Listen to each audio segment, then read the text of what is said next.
surrounding Baltimore. Don't ask him about preseason games, oh no. Stuffing things in Griffin Basso. Despite it being on the internet, he can call it what he wants, so Glenn Clark Radio. Glenn Clark Radio. Glenn Clark Radio.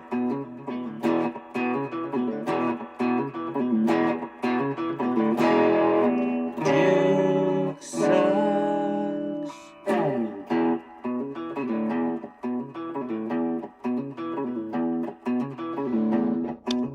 And that ball is crushed deep to right field. It is gone. 23rd home run of the year. Number 386 for his career. And the Phillies lead it 5-0. Yeah, that was courtesy of, what is it, the Phillies? NBC Sports Philly. Yes, them. Neato. I went to the game Friday night, so I had fun. So it's kind of your fault. You didn't go Saturday or Sunday? Yeah, maybe. Maybe that's what it is. Hey, this sucks. Good morning. It's a Monday edition of Glenn Clark Radio. It's a weird day to be doing. You're boycotting because they traded Dean. That's what it is. It's a weird day to be doing a show like what we do because 30 minutes after everything's going change. Like, you hope that it happens right now, but then if that's the case, then Ryan will probably say, hey, can't do the hit. Sorry. So it's a weird day based on the way that we do the show because we do shows that purposely we attempt to have a little bit more evergreen too. We do a little bit less moment to moment. But obviously we're waiting on what's going to happen. We know what has happened so far. We'll react to that. And we know that the Orioles haven't scored a run since Friday night. To be fair, when we saw that it was going to be Christopher Sanchez and then Zach Wheeler, we thought to ourselves, there's a chance. There's a chance the Orioles don't score a run. In fact, I said to my friends who were in from out of town on Friday night, they better win this game because this is the one they have a chance to win. And that's not me giving them a pass for what's happened the last 2 days. It's the story of what the Orioles are. And it's the story of why I'm less inclined to believe that they're going to be adding today, and more inclined to believe that they're just going to be selling. Obviously, Mike Elias spoke to the media on Friday. There was like a flurry of activity late last week. Got injury updates on guys. Ryan Mountcastle. It's more bad news. And, at the same time, Ryan Helsley's throwing. Got lots of updates from Mike Elias last week. It was interesting to me that Mike Elias, in his Friday press conference, did not commit to anything. He didn't commit to we're buyers, we're sellers. He didn't even commit that Adley Rutschman was going to be sticking around.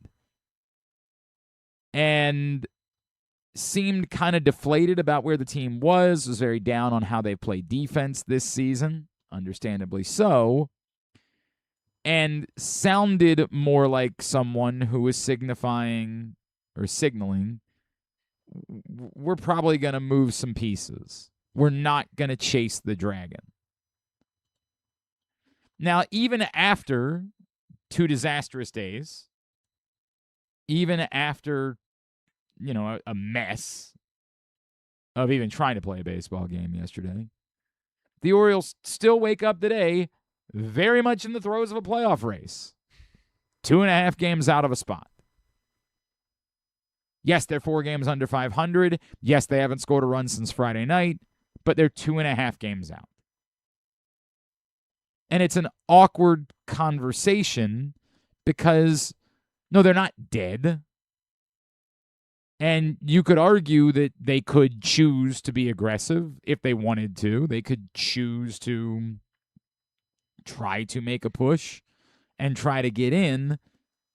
But it's the same thing that we keep saying. you have more and more evidence that this just isn't a very good team. For a couple of days, they looked like a team that maybe was getting their mojo back. Maybe they weren't a good team, but they were a clutch team. And being clutch is just as good as being good. Being the team that never thinks they're out of it, that always believes that they can put something together. It feels good. It felt good for 2 days, but has often been the case, their most emotional, galvanizing moments this season, they have failed to follow them up and prove that they had turned a corner and that they are capable of building off of it and putting together a more serious stretch of defining baseball. There are so many layers to what happens today. The layers include, is there anything that they could buy? I think most of us are looking at I say most of us. I think those of us that have thought this through have looked at exactly what the Toronto Blue Jays have done and would say, why isn't that what the Orioles did? Acknowledge it doesn't look great, but you're not out of it. And while, yes, you move Kevin Gausman, who's on an expiring contract, you did so and acquired pieces and then went out and got Jose Soriano, who's not on an expiring contract. And while I love Jose Soriano's talent, he certainly isn't the proven commodity that Kevin Gausman is.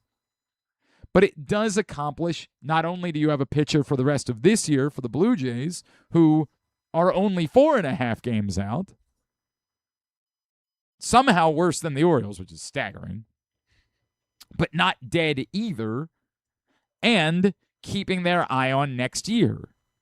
Assuming, maybe perhaps like Gunnar Henderson, there's no way that Vladimir Guerrero Jr. can be this bad again next year. We think we're going to be right in it. So let's shuffle the deck chairs. We're not punting this year. Soriano can still help us this year. But we also know it's not likely this year. So our priority can't be Kevin Gausman. It makes more sense for it to be someone who's going to be around, provided there's a 2027. So I think as an Orioles fan, you look at that and say, isn't that what, shouldn't they have been the team acquiring Jose Soriano? Moving Trevor Rogers? Getting Soriano? And look, I get it. It's very well possible that the Cubs would not have offered as much for Trevor Rogers as they did for Kevin Gausman because Gausman's got a bit more of a track record. But I don't know. That's the head scratcher. If you hold on to Trevor Rogers, to me, you need to be adding, fortifying to give this team a chance. It can't work both ways. If you're holding on to Rodgers, it's because you prove to be buyers. Sitting pat is insane. For what purpose? And I said before, I don't want to just trade Trevor Rogers away for nothing. And I think a lot of observers so far think the deadline has been a better market for the buyers than it's been for the sellers. I think a lot of us always argue that the Skubal return was underwhelming. It was good, but it wasn't, outrageous. It seemed very Manny Machado for Tarek Skubal. But that's normally the way it works for rentals, and that's the reality that faces the Orioles, even with Trevor Rogers. I don't know, man. There's the layer of Mike Elias is the one answering questions about it, but isn't this on you? Do you have the right to be disappointed in the Orioles because, you are the Orioles? And it's a relevant question. And it's one that clearly isn't going to be answered today, but is he being told, go ahead and sell some pieces because we trust you, we believe in you, and you're going to be back next year? Has he been given those assurances? And if that's the case, why? How's he earned that? I'm both fascinated and also flummoxed. And I think part of it is what you're really frustrated about is just where the team is. We've been reminded by a few folks that 4 years ago today, Mike Elias took a plane down to Texas because he needed to go look the players in the eyes and talk to about the decisions that he made to sell pieces and not really add anything in 2022 when the Orioles had played torrid baseball. And when explaining it to the reporters who were there on the scene, he said something that has resonated in the years that have followed. To continue with the plan of building for this a bright, long future in the American League East, and I think we're right there. I think that it's liftoff from here for this team, and I think the decisions that we made the last couple of days lift off from here. So that's courtesy of MASN. Lift off from here. 4 years ago today, when the Orioles were a better team at the deadline in 2022, but they decided not to be aggressive. They instead decided to go the other route. And look, I mean, to be clear, I understood where they were. And at the time, I could say it was justifiable. It was disappointing because, as we said then, you never know what's going to happen next.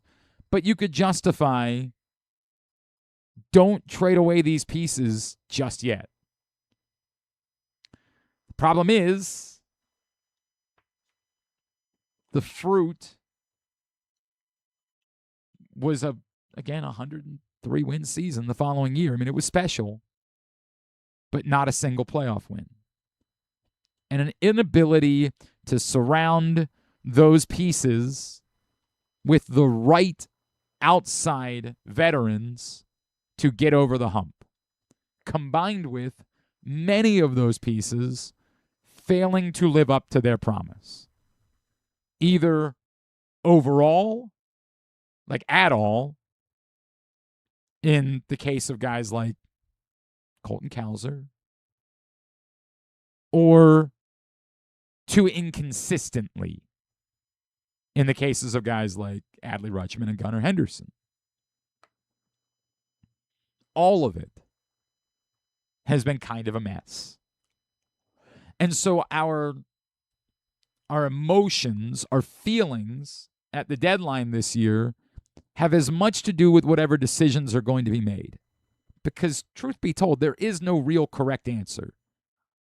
It's once again unjustifiable to try to hold the Orioles' feet to the fire and say, you better go for it. We know better. Anyone with a brain knows there is no logic to that, to just being rental buyers. Like, why would the Orioles be trading for Kevin Gausman? We understand that. But we also don't like the sounds of them just, like late last night, it looked like the tea leaves are reading that they were close to an Adley Rutschman trade. And that's difficult to stomach too. And maybe they won't. Maybe they really said, look, we'll make a trade, but you've got to pay this, and if you don't pay this, we're not doing it.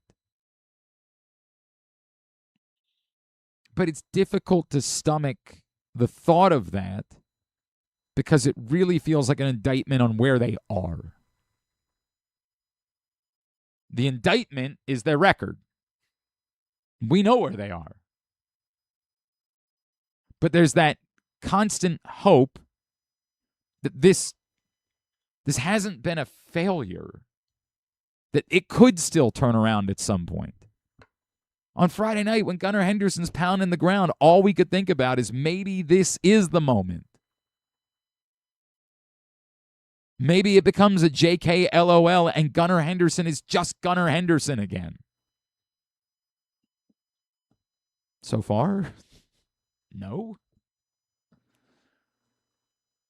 But that's the difficulty of where we're at today. We're just at this place where you don't know what to do. You don't know if you trust that the people at the top are going to do what needs to be done. Oh, and by the way, the sport is burning. Burning. What are you talking about? But other than that, It's going to be a great playoff, no matter who's in it. It could be a great postseason. sure. Yeah. Sure. I keep being reminded, the Brewers and the Rays are really good. So that's why everybody's racing to get their futures bets the in Red on. Sox just swept the Dodgers. That's right. I mean, Right. if we're saying that the Dodgers are the future of this sport, All right, you do love a nice underdog story, Yeah, like, the Red the Sox. Boston Red Sox. Really nice to see I don't know those. if you heard, they fired their manager back in April. Yeah, and those now they're those the ne'er hottest do team in the wells. history of baseball. Love to see a story of a true underdog, a true embraceable Cinderella story like the Boston Red Sox. Boy, is that ever galvanizing for baseball fans across the country. You just love it when the little guys who have only won 4 championships in the last couple of decades have a shot at winning another one. Boy, that's the good stuff right there, ladies and gentlemen. Yes, there have been a flurry of trades that have been made. By the way, Gunnar Henderson did go on the board for the heroics on Friday night, mostly just because we were drunk on the emotions. We were of it. like, Was it more important than Christian Encarnacion's Strand's hit? Probably not, but in the moment, yeah, but Gunnar was pounding the dirt. yeah, after you he felt slid it. into We third. were drunk on it. We were drunk on the moment on Friday night. It's just that, it hasn't it didn't carry over whatsoever. Not to the next 2 days anyway. Bunch of moves. Obviously, the Scuba one is the one that gets the most attention. Ryan Ripken's going to join us in a minute. We'll get his thoughts on it. It always feels like there's this, I need to prove that I'm smarter than you in the moments that follow this. Baseball is broken.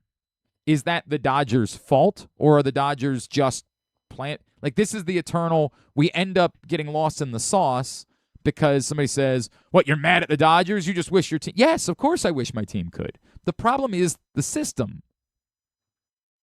To me to say, how dare the Dodgers do this? No, of course not. The Dodgers can do whatever they want. Why wouldn't they try to take advantage of a broken system? The idea that, well, you better not be rooting for the owners. I think the owners are vermin for the most part.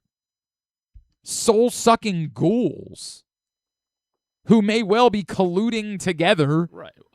and are scum.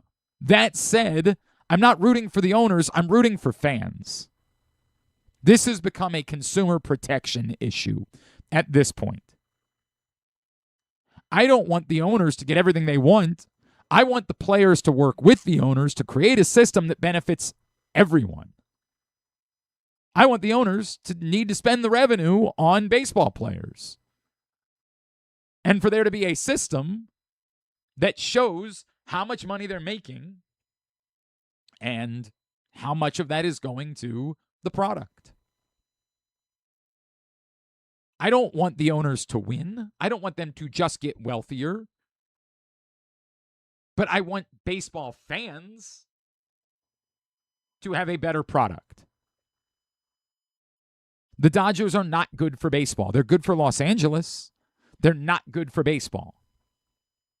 No one in Milwaukee or Cincinnati or Pittsburgh or Baltimore or Detroit or is benefited by the success of the Dodgers. It's not more interesting. It's not more compelling. It's just bigger markets finding success.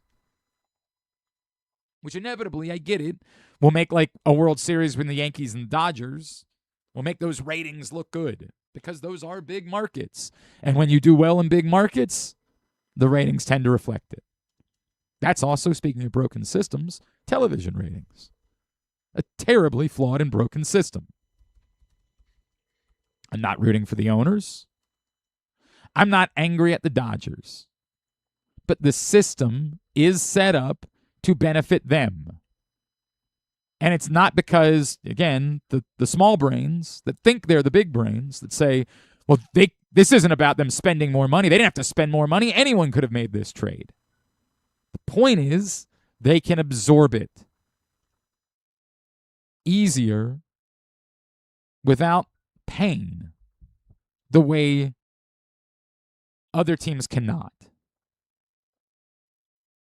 Other teams around baseball, or cannot is the wrong word, because inevitably these are our billionaires that we're talking about for the most part, that have less of an ability from a business standpoint to absorb it. When we point out that all of these owners could, if they wanted to, just simply lose money. They could. They could choose to just lose money. But their businesses cannot absorb the losses the way that the Dodgers as a business can. With a larger television market and without having to share revenue the way that they do in other sports, the Dodgers have the ability to profit more significantly and pay to make up for whatever it is they lost in a prospect that departs. That's the bottom line. It is not an inherently fair system. That's not Andrew Friedman's fault. He can be as defensive as he wants. The people that cover around the Dodgers can be defensive all they want. If I was a Dodgers fan, I would, of course, want my team to take advantage of this broken system. Of course. Is it fair to the fans that if we miss an entire season of baseball? It's the eternal question. The eternal question is, and I asked it of Andrew Brandt last week, is the system broken to such an extent that it is worth it to lose maybe even as much of a season in order to fix it? And I would argue right now it is. It is. And I hate that, but I think that's what needs to happen. Let's talk more about this and what the Orioles do coming up today as we get ready for the 6 p.m. and the trade deadline. I think I just saw that this dude is doing like a marathon today. Like he's doing like I'm going to stream all day long, and still hopped on with us today. Ryan Ripken Show, 105.7 The Fan. You know this, MASN as well. He's our buddy Ryan Ripken, and he's back with us now here on GCR. Dude, so are you really doing this and then doing like 100 consecutive hours of streaming or something?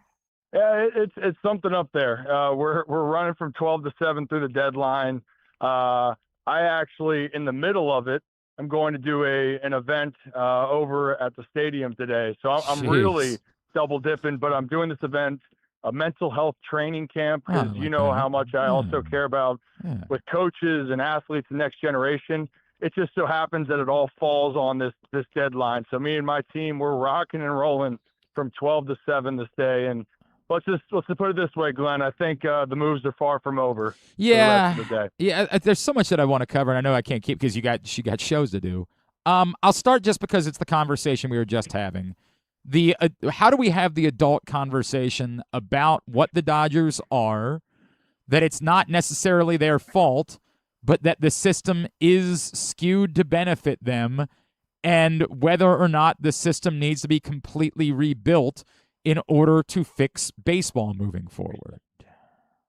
Yeah, you know, I know a lot of people aren't happy with the Dodgers in this circumstance. Specifically this one, of all the things, this isn't the part that I think fans should be upset with the Dodgers for. Because, you know, the trade package itself, other teams could have made it. The thing is, how much do you think you can retain Skubal after this year, right? That's where this whole conversation goes. And sorry about that. There's chaos everywhere right now. You're good, buddy. You're good. But overall, the main thing with the Dodgers and the main thing with Major League Baseball is they need to address a lot of competitive balance conversations, and it just so happens that this move ignites a lot of emotions, but this isn't the one move that, for me, changes any of the conversations that you're going to have, if that makes sense. So, and here's the thing, maybe just because I know baseball is really hard, I think people do forget, even with how great the Dodgers are and on paper how good they can be, they were just swept by the hottest team in baseball in the Boston Red Sox. Mm-hmm. They weren't saved by a superstar in the World Series last year. It was saved by the bat and glove of Miguel Rojas, right? So you have to go out and play the game. I think the bigger part is these contracts, Glenn. You know, Kyle Tucker getting $60 million a year. The amount that they can throw out this money and they have the revenue generated that they don't have. They have more options than other teams. But I also think for other baseball teams, if we're talking about this year, just this year, could have other teams have gotten Tarek Skubal to win a World Series this year? I think the answer is yes. Just other teams opted not to do it because they want to say, well, we can't do it for the future. No, if your goal is to win now in the American League is the most open I've ever seen it. And so for a lot of teams, you could have gotten the best pitcher, arguably the top pitcher in all of baseball, and you chose not to for a chance at a World Series title this year. Yeah, it's short-sighted, but that's also the goal, at least in my mind. You want to win, but that's not every team's goal in the big picture. It's such a macro versus micro conversation, because on the micro, I don't inherently disagree with you, Ryan, but the macro to me is still very real, which is right. It just is easier, and it comes back to this question of, is the system so irreparably broken, or at least beneficial to the Dodgers? You could argue the Mets, the Yankees too, although they don't try to take advantage of it. At least the Yankees the same way. Although, here they are still adding a Luis Garcia. Like, they're definitely going to be in a better place to be aggressive. Is it so beneficial to them that it is worth whatever the cost is season-wise next year to try to break and reform the system? Well, and it's like I said, this is why you can make arguments every which way about this whole scenario, right? Because at the end of the day, people don't like what's happened, at least in some cases with the Dodgers, but it's also the bigger question of, with teams and ownerships, of what is the game plan? What is the goal? If the goal is to win a World Series and you have a great chance to win it and you haven't won, would you want to take a risk? So let's just say in this case, in Baltimore here, it's been 43 years. We're well aware of that. If Skubal is available for this year and you can't get him next year, but you have him this year to go win a World Series in this American League, would you take that risk? Yeah. Right. So like when I think, as much as we're looking at the complaints and of teams saying we can't do this, no, teams can do this, but you think it can set you back. And it is different. Like, this is the other part where it's a bigger conversation. If the Rays or the Brewers or any of these other teams that are top 10 or bottom 10 in payroll, they need to develop really well. They need to hit on their guys, and they can't afford to mess up some of these decisions, or it could set them back, right? So now they do spend a little bit, but they have to be really calculated with their choices. So if they make a drastic move, they feel they better get it right. The Dodgers, on their case, they have a great farm system that no one talks about, that their president of baseball operations came from the Rays back when. Mm-hmm. But then they also have no limitations on the amount of money they can go out and say, do we want a guy? Yes or no? Yes. Okay, let's go get him. So that's really where the conversation for me, Glenn, lies. But overall, again, just this move. If you wanted Skubal and your goal was to win in 2026, that was doable for other teams given the packaging that the deal went for. And last thing I'll say, spending a lot of money ain't going to guarantee you that you're going to be winning games, right? The Blue Jays, great year they had last year. They're, I think, top 5 in payroll. So are the Mets, and those teams have been, very disappointing up until this point of the season. Ryan Ripken with us here on GCR. Ryan, if we find out today that the Orioles have traded Adley Rutschman, and there has been a lot, the tea leaves have pointed that direction, what would the return need to look like to you to justify doing this now when you still have a year and a half of control? what justifies it is you get everything that you want and maybe then more. You have to be so convicted to make this type of deal, because you don't need to trade him. You don't. But here's the situation when you look at the market. Controllable starting pitching is what people always want. And then right now, the next best thing that's still hard to get, but it's still teams have a need for it, is the catching position. It's a premium. That's why the Rockies are saying, hey, we don't want to trade Hunter Goodman, but if you got some offers, we'd like to hear them. We don't want to trade him, but I guarantee you throw something out there that makes them think, well, maybe this can happen. We should look at it. Then the other part with Adley specifically, and I really think this really kind of changed in the last 2 weeks, and when you look at with Adley, how confident do you feel that you're going to keep Adley beyond this year or beyond, the 2 years? And is the team going to give you everything that you exactly want? Because at the end of the day, you did extend another catcher. I would love to see Adley in Baltimore for the foreseeable future, but business decisions are business decisions. Mm-hmm. If you think there's a package out there that is going to help your ball club now and for later, for a very well-loved face of the franchise guy, I know that's a hard thing. You have to look at it. Now, I don't think, though, if the deal's not there, Glenn, then you don't trade him. You don't move it. But you got to be 110% convicted on this move if you're going to trade a player of Adley's caliber, because, when he's on the field, he is such a game changer at the catching position. To me, it has to be major league ready outfield or frontline pitching type of help. Ryan, I don't think that we're talking enough about this. To me is code. Well, we learned it goes beyond code red when we had the smoke in the air. I think it's code purple. Yeah, is the worst one. This to me is code purple when it comes to the outfield. It is. You need help now. You need help next year. You need help. I know that Enrique Bradfield's starting to hit a little bit, and so you hope, but there still is, to me, a limit to what he is as a hitter at the major league level. It is bleak. To me, I think if you're doing this, it has to be because you're acquiring something that is legitimately a soon game changer in the outfield or potential frontline starting pitching in order to justify it right now. Yeah, I think the main packages will be frontline starting pitching, and I think high prospects. And there could be an arm out there, but let's look at this. The Angels just traded Soriano to the Jays, right? The Angels and Orioles don't seem like good trade partners. Why? Well, the Orioles want something for right now. The Angels want something for the down the road, right? So that wouldn't make sense for that controllable thing. And Soriano and Reed Detmer's two of the names for the Angels that people are eyeing. But I'm with you, Glenn, on to the whole landscape of the Orioles team. Next year, your infield will be set again. If in my mind, it's going to be Westberg's back, Gunner's there, Jackson Holliday to me, and then Pete Alonso. And then, by the way, you got Sammy Basayo behind home plate, and Stay Adley's still here. You have both those guys. So that's already set.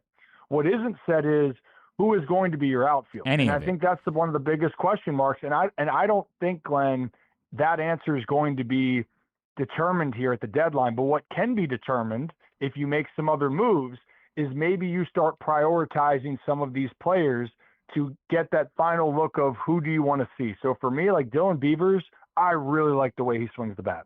I really like what he can be. Mm-hmm. Will he get more run if you move a guy like Taylor Ward to open it up? But above all, I'm getting off topic with this. I think if Adley gets traded, it's a frontline arm that is in that deal that they feel can add to a rotation with Bradish and Boz and Brandon Young, who will be with the team next year. That's a really good trio. We'll see what's going to happen with Trevor Rogers. If he ends up staying long-term and you get a controllable arm with extreme upside, then you're looking at a rotation that can be extremely formidable moving forward. So that's where my gut's telling me, and the outfield conversation personally will be something they'll have to address more in the offseason. Two ones real quick, and then I'll let you go. One, the rumors about them listening on Jackson Holiday, I think caught a lot of people off guard. Yeah. To me, the only way that I could justify something, like I brought up, like, what if they were talking to the Twins about Byron Buxton, right? Like, I could listen. I don't want to do it, but I could listen to that. I am otherwise just short of, like, Jackson Holiday, for whatever reason, is telling them privately he wants out. I just can't fathom what the thought process would be. With anything, it goes back to, you can listen. You can listen to offers. Doesn't mean you have to take the offers, but you want to see would there be bites? Now, are you asking me specifically what would I do, what I think will happen? Yeah. Jackson Holiday is a Baltimore Oriole for a very long time. That's my opinion. And I think, but what I want is let the guy go out there and play. Let the guy go out there and figure it out. If I were another team and the Orioles really wanted to trade Jackson, I would be extremely aggressive to go get him, because a 22-year-old that we don't know what he can possibly become, I am banking on that, because what I've seen over Jackson Holiday again this month and what I watched last year is a guy that's still trying to figure things out. But, man, there is a hit tool about him, and there is an understanding of the game. And I think that we're very quick to rush and judge how prospects turn out.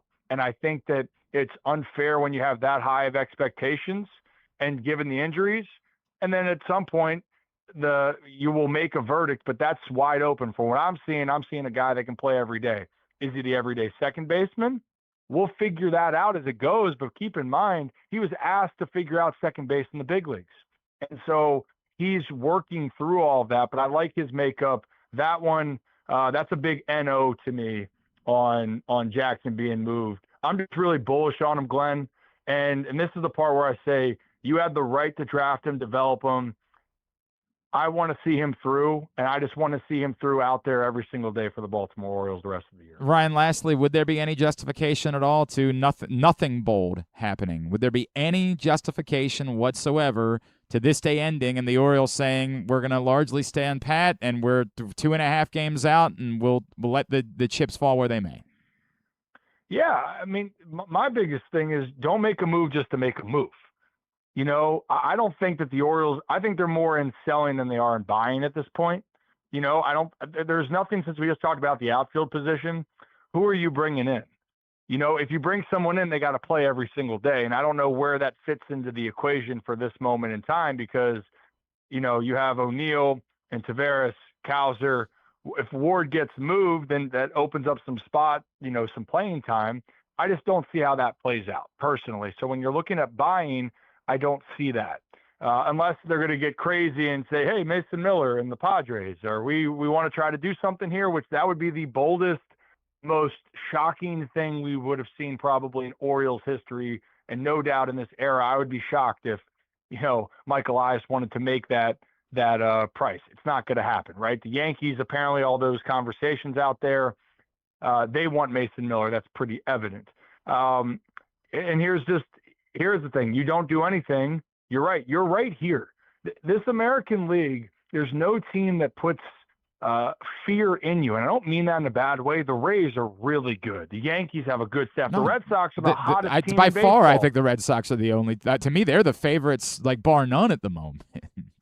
And you feel for the Orioles, you should have won 2 or 3 in Boston. Yeah. So when you look at this, my point is, no team you sit there and go, they are so head and shoulders better than us in the American League that we have zero shot. Well, it's your division rivals are 3 of the best teams in the league, and you can match up against your division rivals. The White Sox, Guardians, Twins, I like all those teams. I love what the Twins are doing. I think it was a great move for them getting Dean for the upside of that. They're all in it, and then the West is still to be determined. Oh, and by the way, the Houston Astros, a team that you swept, is now that team building momentum out there. So, yeah, if you stand pat, I wouldn't be surprised, because you have a very good opportunity to make the playoffs because of how the situation is playing out. So all I know is this, Glenn, nothing surprises me anymore. Like, truly, nothing surprises me when it comes to moves. I just hope in this case, and I know as much as people have been frustrated, you're trying to make the right decisions moving forward. And I do believe the Orioles, and they shouldn't, they're not going to make a move just to make a move. They're going to make a move that they believe has long-term effects to help the Orioles here change things for years to come. At Ryan Ripken Show, and again, he'll be for the next 100 hours, other than when he runs out to help to tell people about mental health, which is important, and we appreciate that. You'll be watching him on the stream. Love you, brother. Always appreciate it. Let's talk real soon. All right.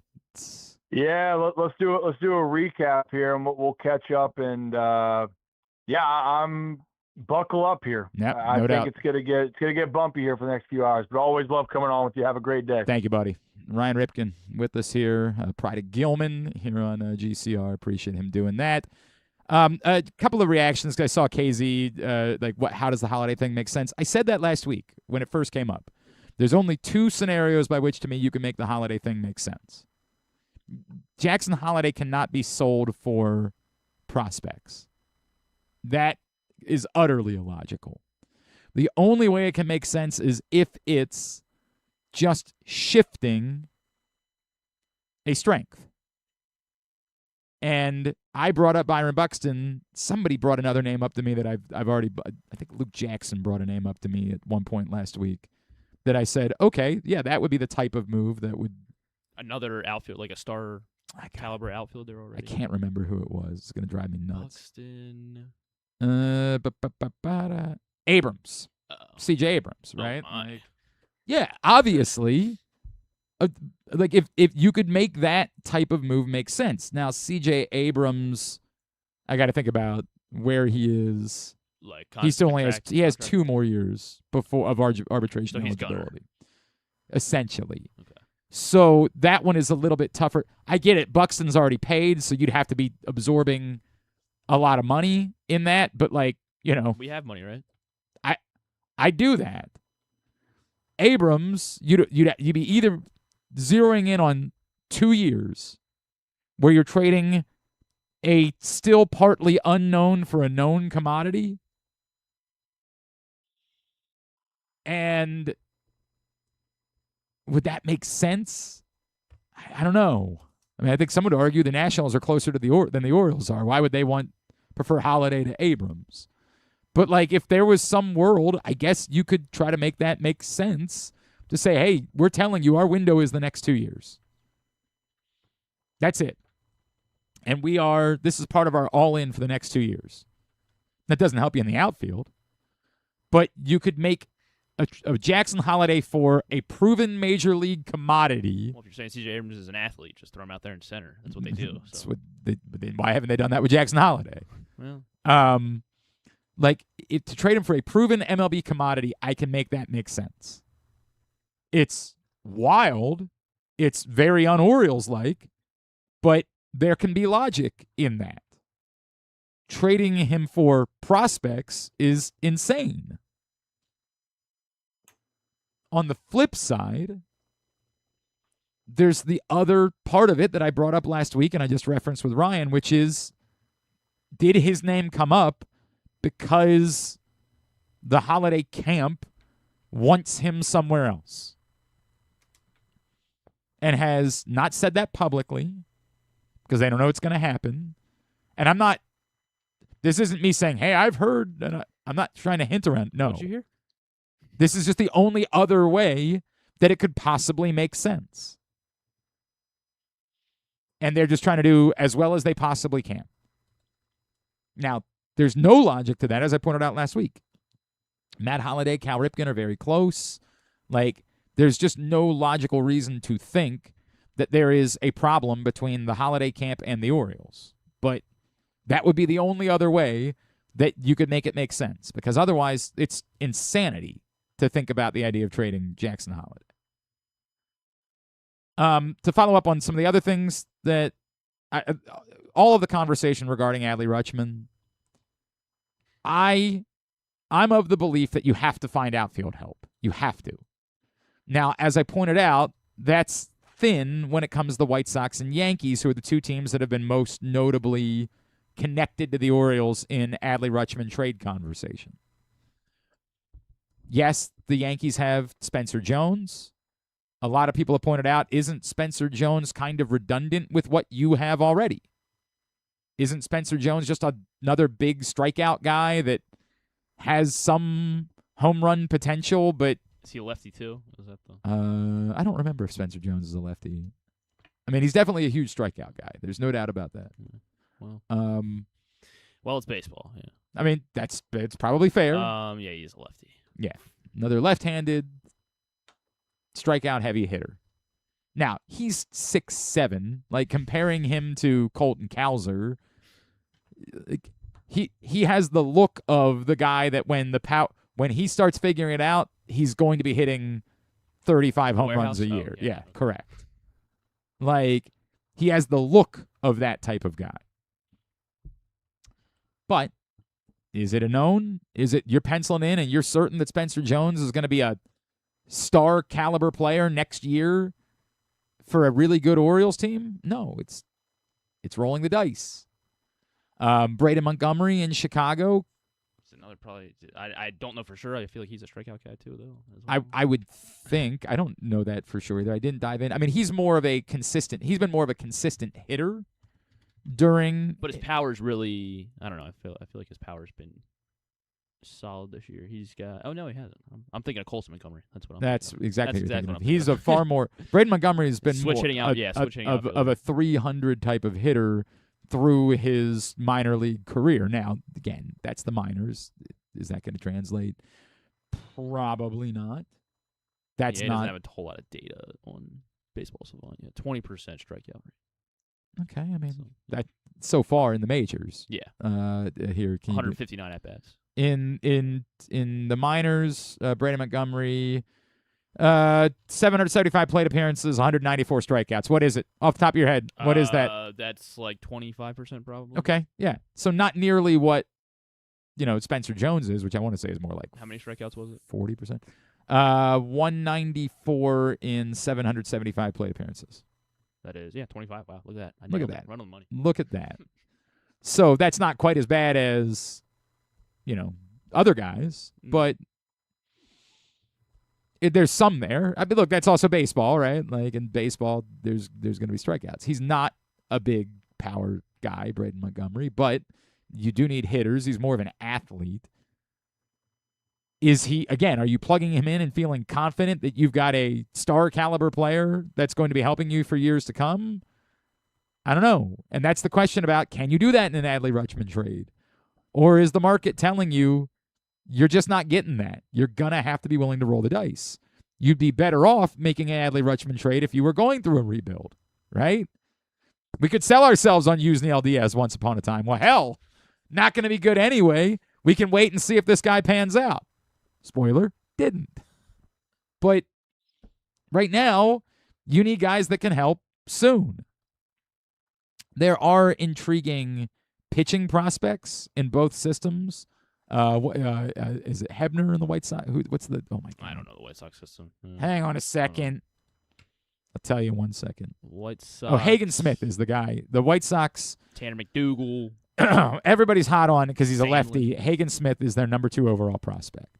And so, would he be intriguing? Sure. Is he definitively an ace? No idea. And he certainly isn't next year. I don't know. He's 6'3" lefty. He's in AAA apparently. Again, very intriguing. Same for the two guys. The Yankees' 2 top pitching prospects are Elmer Rodriguez and Carlos Lagrange. I don't know. I can't pretend like I know. We never got more tea, did we? Oh, no. This is going to be a real problem for me because I got 3 more hours of radio to do. You can run across the street in the next break? No, I don't think you can. I don't think you're going to be able to do that. That's a real you don't think I'm fast issue. enough? That's exactly what I think. I don't think you're fast enough to do that Well, in the ready. 3-minute commercial break. I don't know. We'll see. We'll see what happens during the course of the day. I do not have a great feeling about how confident we're going to be at the end of the day that the Orioles are in better shape for 2027. Just the sense that I'm getting. Spencer Jones. Why would Spencer Jones not be a good? I mean, Like, is that what it would be? It'd be Adley for Jones straight up. Like, I don't know what it would look like. Well, KZ's saying he's 25. I mean, Judge that came up at 25. Yeah, didn't he? Like, a lot of people would say when you're talking about power hitters, you want them to be a little bit older because power hitters tend to not come into their own until their late 20s. Yeah. I mean, and then if he could haunt the Yankees for a while, I feel like, that would. Maybe. Adley could haunt us. I'm but, not. I guess it's not a guarantee that they re-sign Adley. So Look, the strikeout rate concerns me, acknowledging that's part of baseball. His frame definitely looks like the type that, like. He looks like Aaron Judge. Yeah, exactly. From the right. left side. He looks like a left-handed Aaron Judge, but that's what he looks like. Right. I don't want to try to pretend like that's what he's going to be. He just has that look. And he's only had 97 Major League at-bats. Yes, you're getting lots of control. Yeah. Lots of control if that's who you trade for. Now, as a couple people that I talked to around baseball said, why would the Yankees trade Spencer Jones? That's the flip side of this, which is he's here. Like they think he's part of the solution. Yes, they desperately need a catcher, but Adley Rutschman isn't Pudge Rodriguez or Buster Posey. Huh? So why would the Yankees? It's a complicated conversation.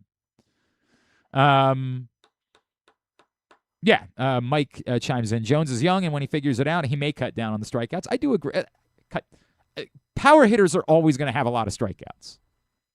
Slowing down the rate a little bit. There's a difference between like 40% and even 30%. You know what I mean? Like, there's always going to be a lot of strikeouts for power hitters. Pete Alonso strikes out a lot. We live with that because he does a lot of other really good things. But yes, you're right. We've been rolling the dice. I would like Will Warren involved in the deal with Jones. Apparently, someone the Yankees are willing to shop. Again, not a top-of-the-rotation pitcher, but would definitely give you rotation depth. You'd still need to be in the top-of-the-rotation market at the end of the year. That has come out of the bullpen a lot. Like, he would potentially, help like fill the Dean. He'd be a better Dean Kremer, you would think, than Dean Kremer. We'll talk about Dean Kremer when we come back in. I'm not saying no on Spencer Jones. They've got to address the outfield. I don't know if the Yankees would be willing to do it. I think they'd be more inclined to trade from their young pitching than from major league ready outfielder. That's my gut, but we'll see how it plays out. Today's show brought to you by this one's going to be brought to you by County Sports Zone. We are less than a month away from the start of high school football season, just a few weeks. And they're going to be getting you ready for high school football season every day at countysports.zone. Proudly sponsored by your local Toyota dealer and buyatoyota.com. It's Glenn Clark Radio. This is Stan the Fan. You know we talk all the time about our O's stepping up in the big moments, delivering when it matters most. If you've been injured in a car accident anywhere around Baltimore, that's your big moment, and you need someone who delivers. That's why I'm here to tell you about Warnken Injury Lawyers. They fight for Baltimore families every single day. Insurance companies play games. Warnken plays to win. So call 443-RESULTS. That's 443-RESULTS, or go to warnkenlaw.com. When you need results, it's right there in the number, 443-RESULTS. Your car is more than just a ride. It's an investment. At Leading Edge Auto Body in Mount Washington, we've spent over 20 years perfecting the art of repair. From high-end imports to your trusted daily driver, we handle all makes and models with elite precision. Our team holds the highest honors in the industry, including ASE Master, iCar Platinum, and specialized aluminum certifications. We make it easy with free towing, pickup, and delivery, because at Leading Edge, customer satisfaction comes first. And remember, with insurance, it's your car and it's your choice. Choose the experts. Leading Edge Auto Body. Quality you can see. Service you can trust. Go to leadingedgeautobody.com today. When you feel invisible, exhausted, stressed, or anxious, when you have days that just feel too hard to get through, you are not alone.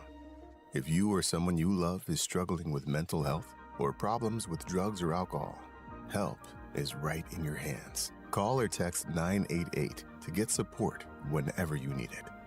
Help is here. Call or text 988. Brought to you by Maryland Department of Health. Don't fumble your fantasy football draft. Host your party at Sports and Social Inside Live Casino. We've got everything you need to make the night a winner with massive screens, cool drinks, great food, and Wi-Fi that won't drop the ball. Reserve your table by August 20th to enter our early draft bonus drawing. Draft like a pro at Live Casino. At Arundel Mills, must be 21. Please play responsibly. For help, visit mdgamblinghelp.org or call 1-800-GAMBLER. Gambling can be a fun and entertaining experience, but there are risks involved. If you're planning on betting on the game at the casino or on your phone or computer, know your limit, stay within it. Set a budget and a time to stop. Remember, gambling isn't a financial solution, and it doesn't mix well with alcohol or drugs. Know the risks and have a plan before you begin gambling. For free and confidential services, call 1-800-GAMBLER 24/7 or go to helpmygamblingproblem.org.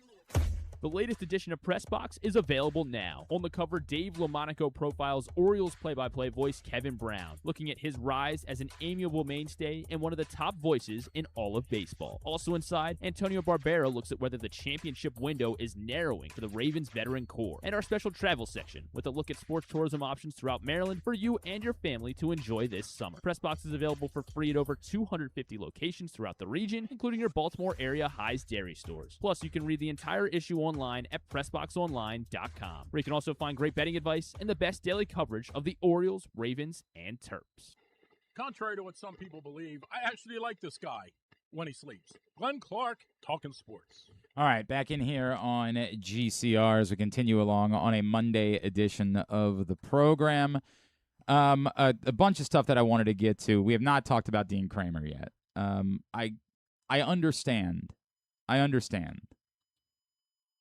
You are essentially giving up altogether. You are getting, some magic beans in return, and who knows? Maybe Gianmarco Reyes will prove to be either a helpful piece one day or an asset that can help you get something else moving forward. But it is the definition of magic beans. And an 18-year-old in the Florida Gulf Coast League. Anyone looking at Gianmarco Reyes' numbers, like, hey man, look at what he's playing in the Florida Gulf Coast League. Like it's not relevant what his numbers are. It's magic beans. They just decided to give up on Dean Kremer. And again, at this point, I could argue that you can give up on Dean Kremer for magic beans. But there is a little bit of, I think, frustration that's being taken out on what Dean Kremer wasn't, that it impacts looking at what Dean Kremer was.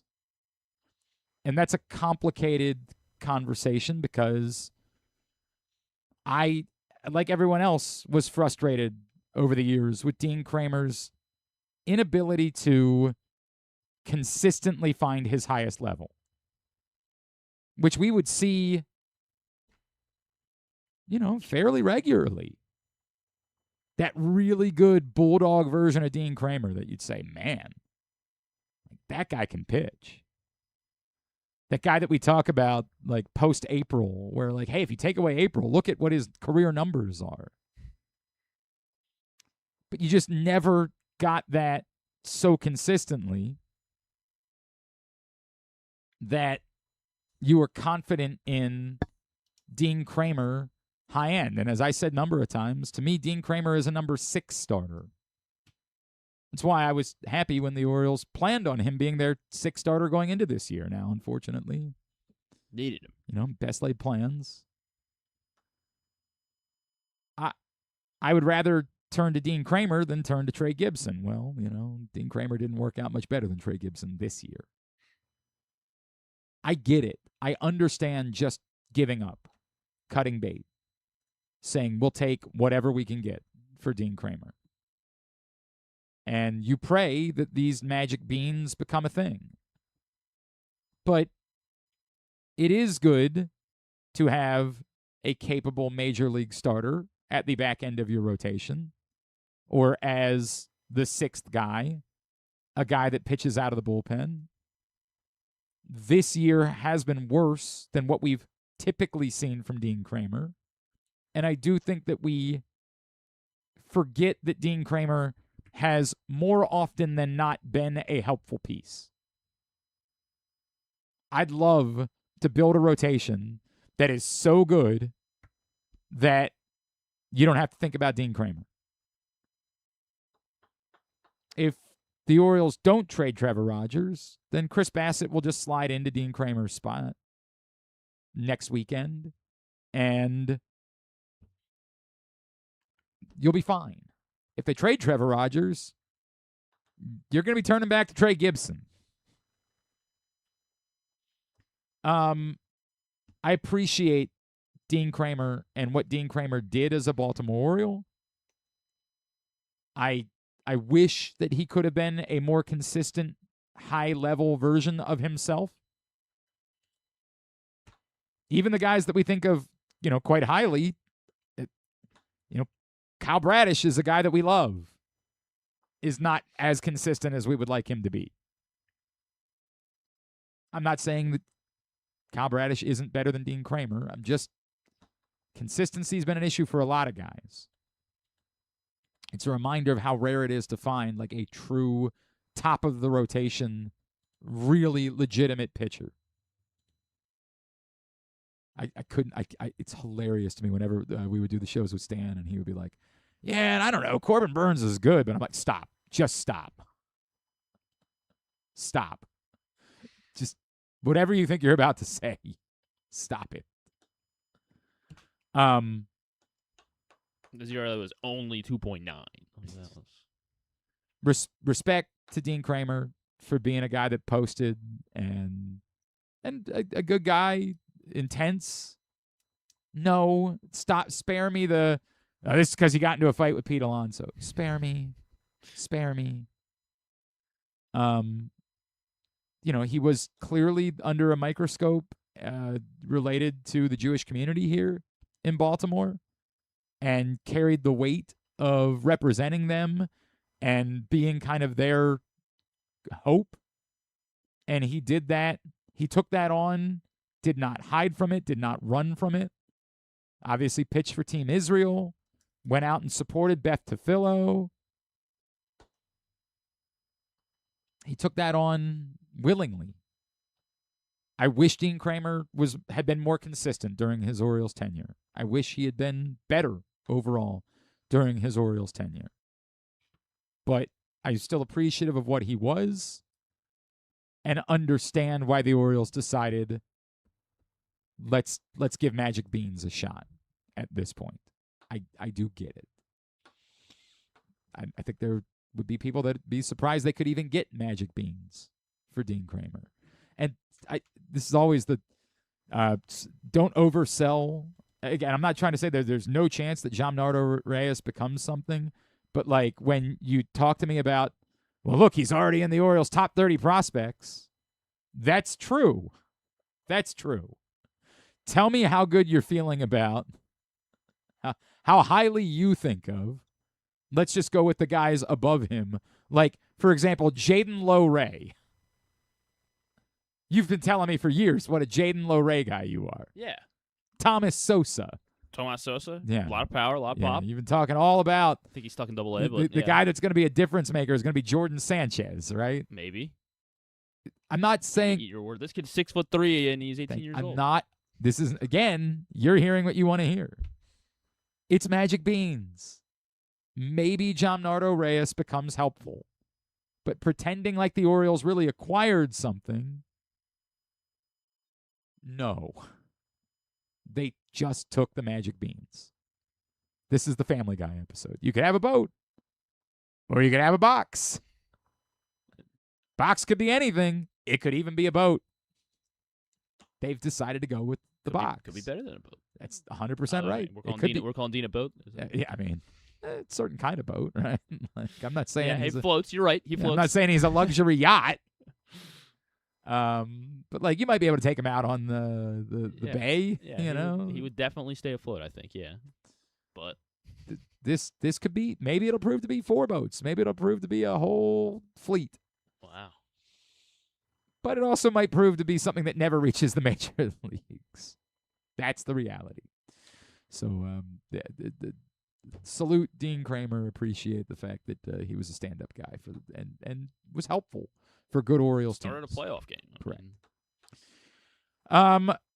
I don't, again, we just continue to sort of wait on everything else baseball-wise. Brent Suter was traded while we were talking to Ryan. There you go. Brent Suter was traded. Left-hand reliever to Atlanta. Oh, really big news potentially in the world of horse racing, and it ain't great. Churchill Downs and the NYRA have decided to get in bed together. And they have announced a racing series that would not move the date of the Belmont. And a lot of people around horse racing are reading it like they are essentially killing the Triple Crown. Now, they're not telling you that. There's still going to be a Kentucky Derby. There's still going to be a Belmont. But they're committing to the Belmont remaining on the same date, and they're scheduling post-Belmont dates. The way that I'll read this is from Horse Racing Nation. In a complete shakeup of the 3-year-old stakes schedule, Churchill Downs, Inc. and the New York Racing Association are teaming to provide a 6-race series for 3-year-olds that will begin with the Kentucky Derby and conclude with a new race to crown a series champion. The Thoroughbred Championship Series will extend the excitement of the sport across a 5-month season. This is the Churchill Downs CEO said in a news release. The Kentucky Derby introduces millions of fans to a new generation of thoroughbred stars each year, and this series gives those fans a reason to stay engaged with the sport's biggest stars throughout the season. By connecting these premier events through one championship, we're creating a season-long storyline that benefits the future of thoroughbred racing. This smells like their way of getting back at Maryland for purchasing the rights to the intellectual property rights to the Preakness. Remember, Churchill Downs attempted to purchase the intellectual property rights. Maryland matched the offer. This smells like a middle finger. This smells like well, you're on your own. Good luck to you. We don't care about you.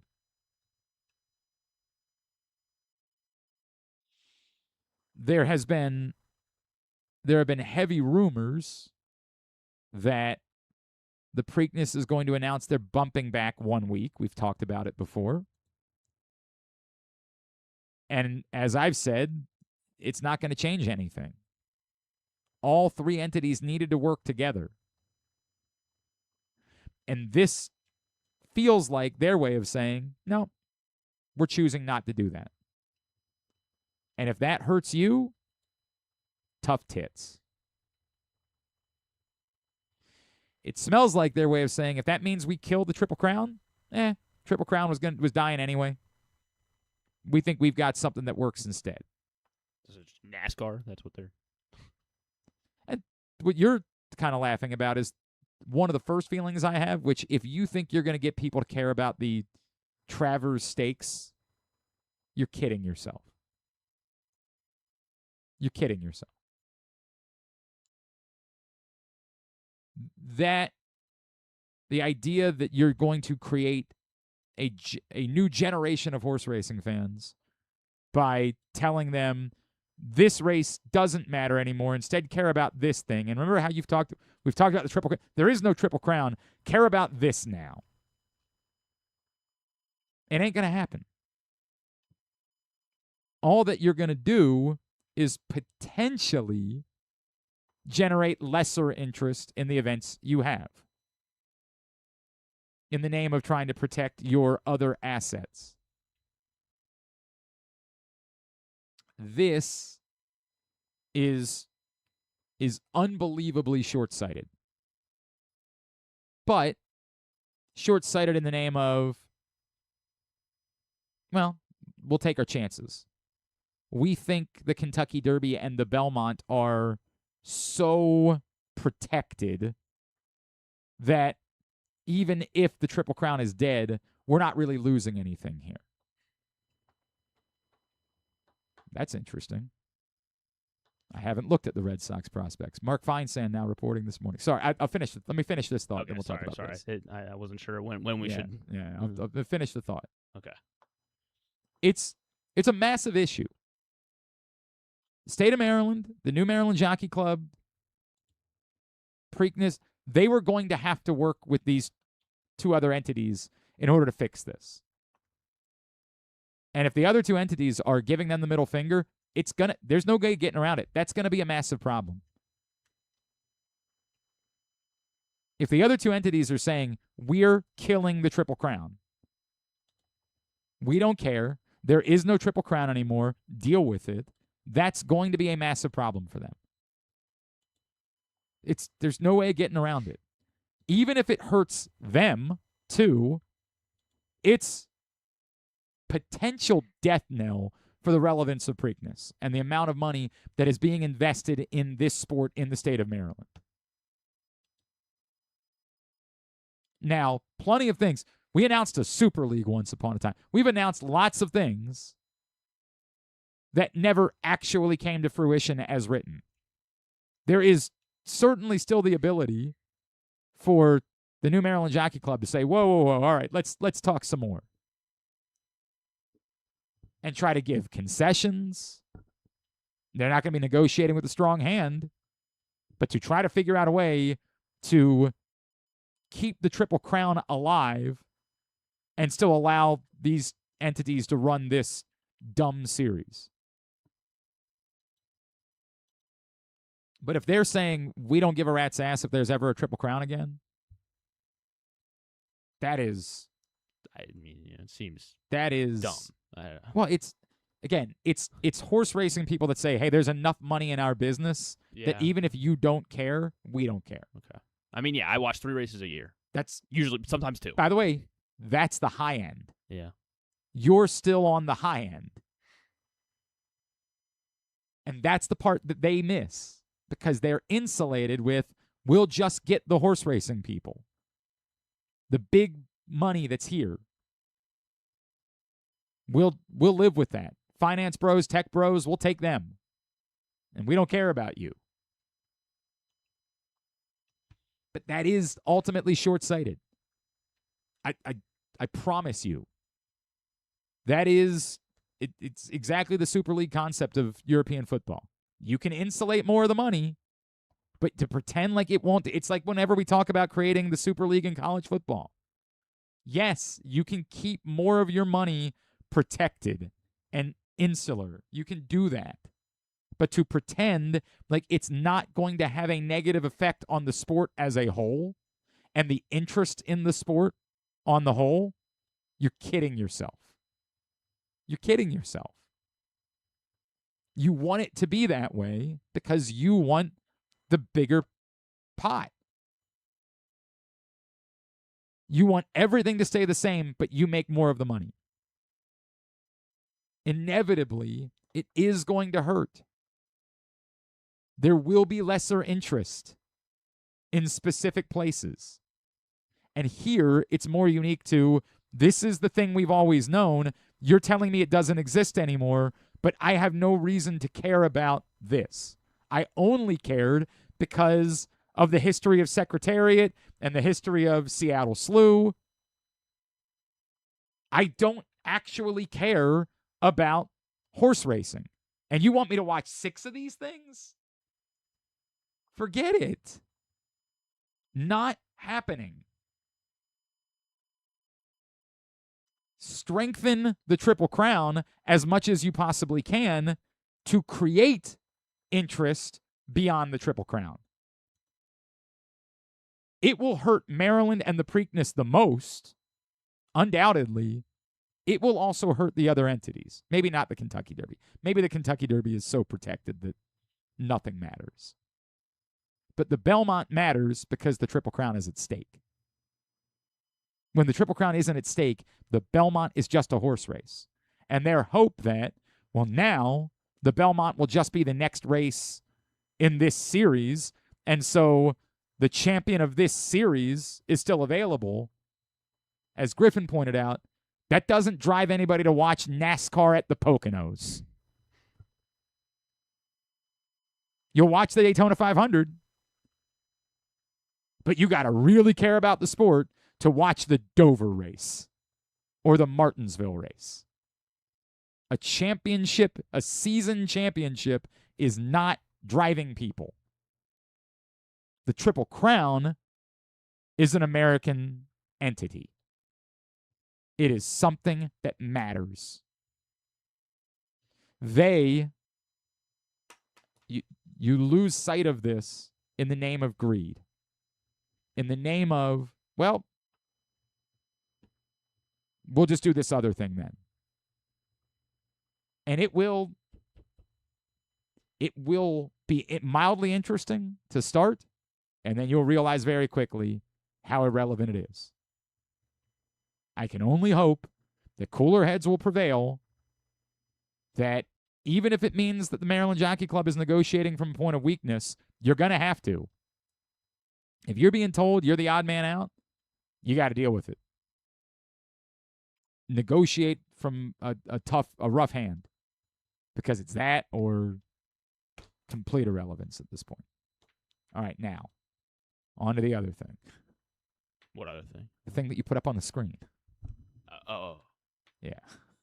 Seems relevant. Mark Feinsand reports this morning that there is a new team in the Adley Rutschman sweepstakes. If you weren't feeling good about Adley Rutschman going to the Yankees, don't you worry.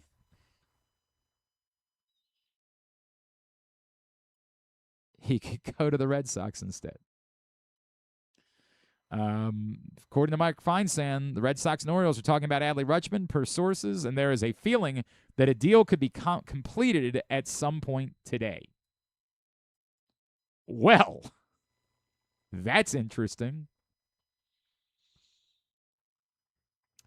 I'm trying to think about who the options are within the for the Red Sox.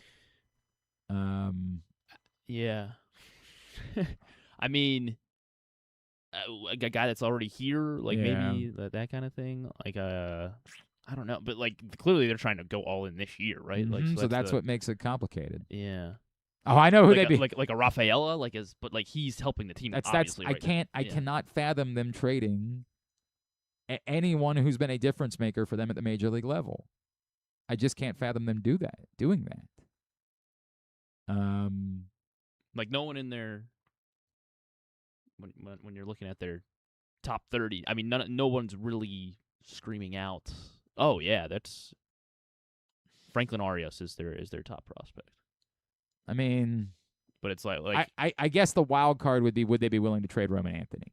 Right. Or one of these starters that is like I mean, they just traded Connolly early. I don't feel like they wouldn't want to move Tolley or Bennett either. Right? I mean, they need pitching still. Yeah. Obviously, they just unless it's Adley and Rogers.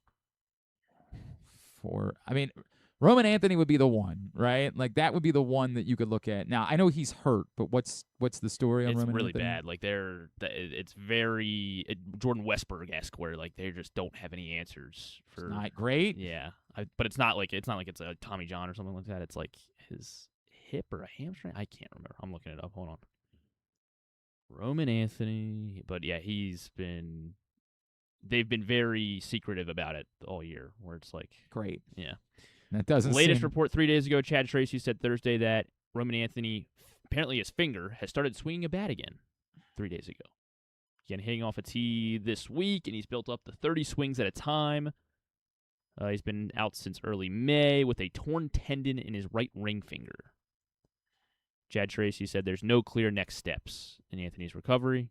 They're expected to take their time with the 22-year-old and will remain at his current level of activity for a little while, according to Chad Tracy. A return to action in mid to late August is a best-case scenario. As a few people have pointed out, is it also possible that like the Yankees are trying to use the Red Sox, or the Orioles are trying to use the Red Sox to drive up the Yankees' price because the Yankees have the more desirable, players to go get? I don't know. I don't know. I have no idea. But boy, that would go well. That would go really well if this ends with Adley Rutschman as a Red Sox or a Yankee. Boy, that would be something. That would be something. Let's quickly, because we haven't done it, let's do the thing. Yeah. Sorry. Yeah. Way to be on top of it. Well, I mean, I thought we were talking about Adley Rutschman's. John Orioles Jenkins career and being Calais over. Campbell back at Ravens practice today. Nomni Madubuike's got a little neck pad too. He's doing individual. Is he doing a throws. neck roll? Oh, if Nomni Madubuike does a neck roll, that aesthetically would. I mean, it's not a fullback doing it, but like that would work for me. You can.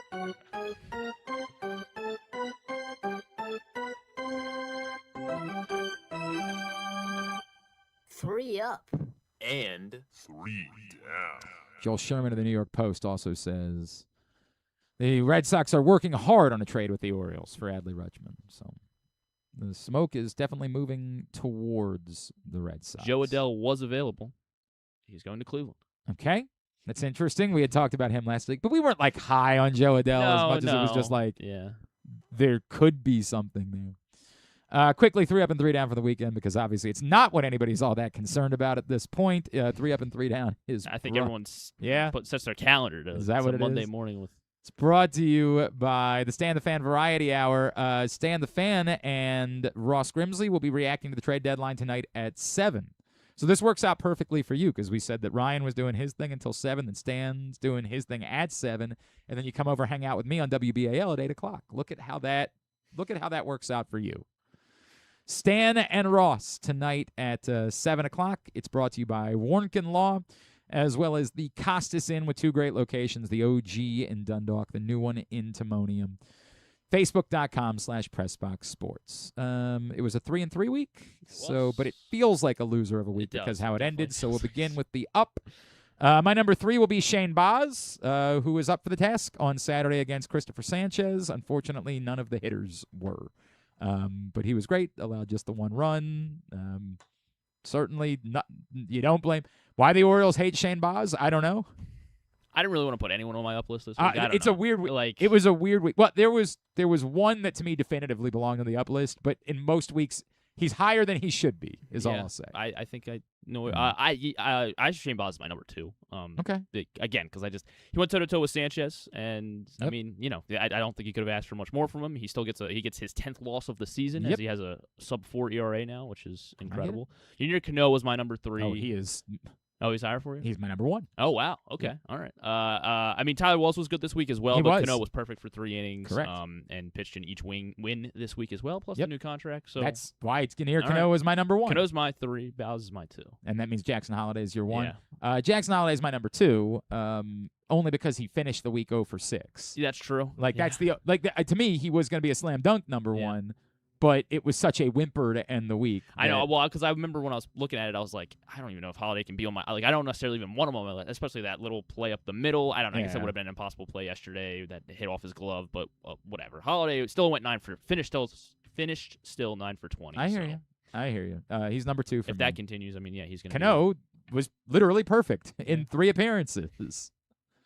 In most weeks, a reliever would be tough, but this week. There just wasn't a lot of good. And on the flip, it's amazing they went 3-3 this week because there were 8 guys that could be on the down list. In fact, like the guys that should, it's almost like narrative driven that Kyle Bradish doesn't make the down list. Kyle Bradish was awful. Yeah, that's true. But it's more like, well, I can't really beat him up about yesterday. It's narrative driven that he doesn't end up on the down list for the week. Are you pulling up something else? Yeah, we got to do. Do you want to do this really quick? I guess before we get the. Is it done? It is done. Yeah. Oh, okay, that's different. I mean, I think we all knew Taylor Ward was going to get dealt. Taylor Ward to the Mariners. I don't think they'll get Emerson Hancock for Taylor Ward. I don't think so. How desperate are the we'll find out what the return is, but I don't think it's going to be Emerson Hancock, you guys. I know there's been a lot of. Dude, just trade. Now, look, if it was Taylor Ward and something else, then I think we could have had the conversation. But I don't think you were getting Emerson Hancock for Taylor Ward. Thank you, Taylor Ward. I guess. He went 2 for 8. He's by the on way, your down list. He's most certainly on my down list. I understand because I'm mad about Saturday. So I understand that he walked 6 times, and so he had technically had a 333 on base percentage. But Taylor Ward is my number 3 because the number of times he doesn't even appear to be attempting to swing, it just finally broke me this week. It broke me. Oh, like check swing every time. I just every at bat. couldn't take it anymore. And I get it. There are guys that are arguably more deserving, but Taylor Ward, I just got sick of it. I understand why Taylor Ward's gone. I think even if they were acquiring pieces, I would have been okay with Taylor Ward being gone. He's gonna end up hitting like 15 homers. Yeah, 100. All of a sudden, Seattle, all of a sudden, he'll become the guy the Orioles were supposed to be getting. But we can say, well, it looks like the Orioles made the good decision on making the Grayson Rodriguez trade because Grayson Rodriguez is shot, but the return still matters, and Taylor Ward was just a guy who took walks. Good, God bless him for doing that. He could have also not done that. Robbed like 1.5 home runs. That's correct. Taylor Ward is number 3 on my list. Wolfram or Kittredge were going to be on my list. I mean, Wolfram fine, I get it. walks the 2 lefties that he's there to face. I understand. I mean, I get it. It's Harper and Schwarber, but still, you walk both of them, and then Kittredge comes in and gives up 3 straight singles and a walk. It was Saturday brutal. night, but then they had no chance to win. So it was brutal. Kittredge is my pick. Part of it is I didn't think they had any chance to win anyway. Like that's yeah, part but of it was for 1-0 me. in the 7th inning. I know. It's just that I watched that offense. Yeah. But they had 3 hits. Like, come on, man. I just never bought into it. But after what they had done to the bullpen Friday night, that's what it was like. All right, this is exactly bullpen what was you wanted phenomenal from on Buzz. Friday night. Leody Taveras is my number 2, 2 for 21. It's getting tough to even justify him having a spot on the roster at this point. And that's a bummer because he was great, obviously, to start the season. But it's like, the thing on Friday night where at this point, should you just let Colton Cowser hit a lefty? Like, is Leody Taveras any more likely to hit a lefty than... Was that Friday or was that Saturday? And then it was Sanchez. Wednesday it was Saturday. Yeah, right. like his defense isn't good either. Like on Wednesday, that ball that skipped all the way to the wall. What was he even doing? I mean, yeah, to your point, his approach to the plate looked like him trying to catch a squirrel. Like it's not good. He's also not getting bunts down. No. Like I just can't at this point. Unfortunately, Leody Taveras kind of is is Dennis Green. They are what we thought they were. Leody Taveras number 2. Yes, you got that one right. And. Yeah, it stinks that he's got to go out this way, I guess. Yeah, but mean, we all watch the game. Yeah. Dean Kremer's number 1. It's just the way that it works. So we will get that up at GlennClarkRadio.com, and we will see. Nobody's got the return yet for Taylor Ward, I don't think. No, probably. Yeah, it always takes a minute. Nope, Nightingale just confirming it. Apparently Jeff Passan actually reported it first, but no, nobody's got the return yet for Taylor Ward. Well, what we'll do is we'll take a break, and we'll come back in and see if we know what the Orioles are getting in exchange for Taylor Ward. I can't imagine it's a lot. Their number 1 prospect, Kate Anderson, left-handed pitcher. I still understand the move, but I just don't imagine it's going to be all that much. Well, they got a top 11 prospect named Griffin. Oh? Griffin Hughes. I kind of like that. Know. He's a rookie baller. How do you spell it? Hugus. Hugus. Could it be Hugus? Maybe. I kind of love the idea. Griffin Hugus. Yeah, right. All right. We'll grab a break, and then we'll see. We'll finish it up when we come back in. Don't fumble your fantasy football draft. Host your party at Sports & Social Inside Live Casino. We've got everything you need to make the night a winner with massive screens, cool drinks, great food, and Wi-Fi that won't drop the ball. Reserve your table by August 20th to enter our early draft bonus drawing. Draft like a pro at Live Casino. At Arundel Mills, must be 21. Please play responsibly. For help, visit mdgamblinghelp.org or call 1-800-GAMBLER. Your car is more than just a ride. It's an investment. At Leading Edge Auto Body in Mount Washington, we've spent over 20 years perfecting the art of repair. From high-end imports to your trusted daily driver, we handle all makes and models with elite precision. Our team holds the highest honors in the industry, including ASE Master, ICAR Platinum, and specialized aluminum certifications. We make it easy with free towing, pickup, and delivery because at Leading Edge, customer satisfaction comes first. And remember, with insurance, it's your car and it's your choice. Choose the experts. Leading Edge Auto Body. Quality you can see. Service you can trust. Go to leadingedautobody.com today. Gambling can be a fun and entertaining experience, but there are risks involved. If you're planning on betting on the game at the casino or on your phone or computer, know your limit, stay within it. Set a budget and a time to stop. Remember, gambling isn't a financial solution, and it doesn't mix well with alcohol or drugs. Know the risks and have a plan before you begin gambling. For free and confidential services, call 1-800-GAMBLER 24/7 or go to helpmygamblingproblem.org. This is Byron Warnken. If you've been injured in a car or truck crash, you probably know this is stressful. Medical bills, the insurance company giving you the runaround, you got to get your car fixed. You don't just need a lawyer, you need results. At Warnken LLC, we represent the injured across Maryland. Whether it's a car or truck crash case, medical malpractice, or any other serious personal injury, we fight for maximum compensation for you and maximum ease for you. You don't want to have to deal with this stuff. Warnken LLC has been voted best personal injury law firm in Maryland for a reason. For us, 443 Results isn't just a phone number, it's our mission. Get the advocate that you need. Call us today, 443 Results, or visit us online, warnkenlaw.com. That's WARNKENLAW.com. Make the most out of every day in your Toyota RAV4. Available in hybrid or gas-only models. A RAV4 can get you where you want to go in style. Check out buyatoyota.com for deals on new RAV4s from your local Toyota dealer today. When you feel invisible, exhausted, stressed, or anxious, when you have days that just feel too hard to get through, you are not alone. If you or someone you love is struggling with mental health or problems with drugs or alcohol, help is right in your hands. Call or text 988 to get support whenever you need it. Help is here. Call or text 988. Brought to you by Maryland Department of Health. Coming back in here with Glenn and the other guy, Garrett, whatever his name is. You know who they are. I'm still not seeing anything about the return for Taylor Ward, which It always takes a minute, doesn't it? does it though? I feel like it does. It's always like, well, Scuba was Here we traded. go. Matt Wyrick's got it. Alex Hoppe, Brock Moore, and Harrison Creeling. Those are made up names. Going to their. They got how many was it? It was 3 guys. 3 guys. Wow. Okay. I mean, I'm not. Could be anything. I'm not seeing. I'm not seeing those names. Hang on a second. Hoppe. None of them are in the top 30. Not a top 30 prospect. Brock Moore. Hold on. Is not a top 30 prospect. Okay, but maybe one day they will be. And Harrison Creeling. It doesn't sound like a is top also 30. not one of their top 30 prospects. Okay, unless somehow they've already moved them out, which would be amazing if that were the case. No, I don't think so. Cool. Like I said, I did not expect it to be. Do they even have positions? Yeah, do we? Not expect it to be much. All right, let's see if we can't learn something about the newest. All right, which one do you want me to look up? You look up one. I've got Hoppe. All right, I'll take Brock Moore. Is that? You're on Brock Moore? Yeah, All right, great. Brock Moore. John, you look up one.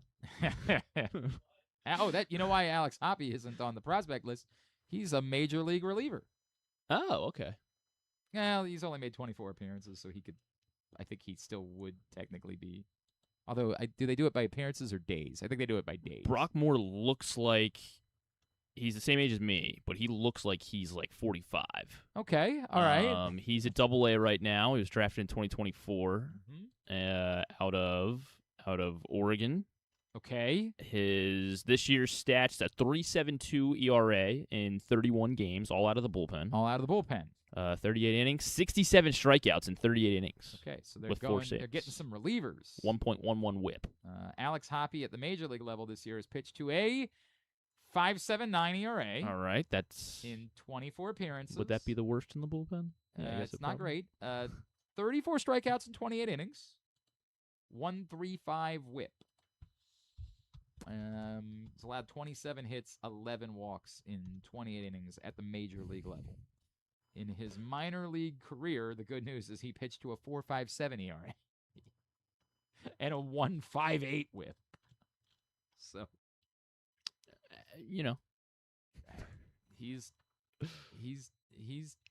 a guy. Harrison Creeling, another 2024 17th rounder in 2024. Brockmore, by the way, was a 7th round pick out of Oregon. Nebraska, out of Omaha is Harrison Creeling, 17th round pick, and he was injured most of the year, just got back, and he's made 4 starts, but only 10 innings total. This is also in the single A, yeah. Inland Empire 66ers. Yeah, 1.69 complex league. This is the. Oh no, you're saying he's up at the. He's now at least okay. Well, okay, he's made 3. Oh, you're right. He's made 2. He's made start at the high level, and he pitched. He went 2 innings. 42 pitches. So it's official. I think it's a low A level. No. John, you're doing the thing that everybody else is. John Colson comes in here. This is not Taylor Ward. They were going to trade for whatever they could get. Like, they could be winning. Taylor Ward was always going to be the guy that they were going to try to move. Now, everything else, Trevor Rogers is the one that if they trade, then that means they've given up on the season.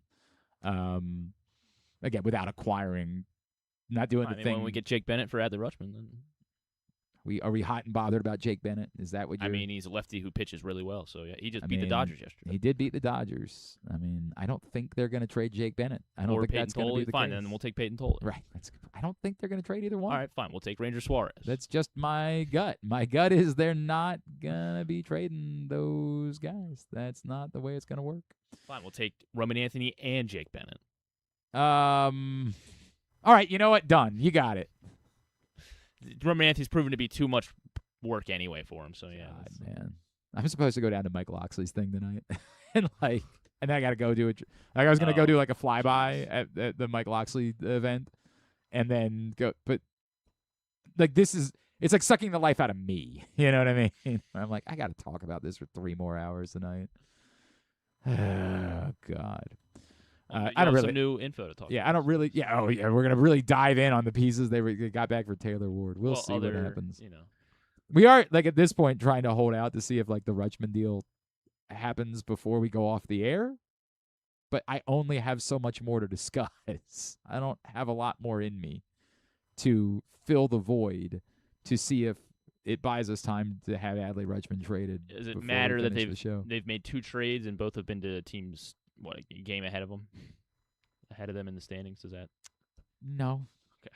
No. I mean, like, if I felt something about these 2 players, then yeah, that probably would matter, but I just don't feel anything. Look, they got back the return I think they could get for Taylor Ward. They were moving Taylor Ward for the sake of moving Taylor Ward. They were moving Dean Kremer for the sake of moving Dean Kremer. They weren't moving those guys because of the returns they were going to get. They were moving those guys just to move them. That was the reality on both of those 2. Trevor Rogers, you move because the return you get back is notable. These 2 guys, this is them saying we're no different without these guys than we are with them. Now, will that actually prove to be true? Taylor Ward was getting on base. Like, will that prove to be true? Dylan Beavers is obviously going to have to play a lot moving forward, and he should be. But as of right now, you need somebody else to play in right. That means you're still committed to Leota Taveras. Or Tyler Neal, I guess. Or the answer could be that they decide now's the time to call up Heston Kjerstad. But still all left-handed hitting outfield. That's the reality. That's the reality.